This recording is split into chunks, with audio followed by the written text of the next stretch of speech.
Hello and welcome to Vincennes, Knox County, Indiana. Relive the story of Indiana's territorial past in Knox County. Vincennes is Indiana's first city and an ideal getaway for history enthusiasts, families, and school tour groups. My name's Brian McCutcheon. I'm the superintendent of the George Rogers Clark National Historical Park. This commemorates the Revolutionary War battle of February 1779, where George Rogers Clark and his small force of pioneers and Frenchmen caused the surrender of the British Fort Sackville.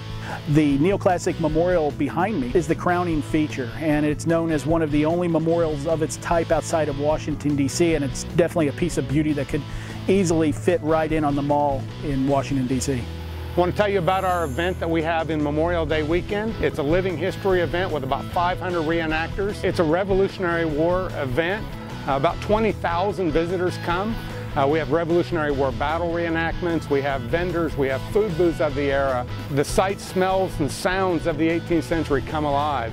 Welcome to the Vincennes State Historic Sites. My name is Joe Frost. Here in Vincennes, we're very lucky to have 4 properties that we manage. Here in the territorial capital, you can learn about the early laws and the early territorial history of the then Indiana Territory. We're open to the public year-round for interpretive tours with costumed interpreters dressed in the early 19th century clothes. We're here at the home of William Henry Harrison, Grouseland, in Vincennes, Indiana. Grouseland was the scene not only it housed the governor's family, but it was also where he visited with dignitaries, including Lewis and Clark, and he also negotiated Indian treaties here in this very council room, including the Treaty of Grouseland, which was signed in 1805.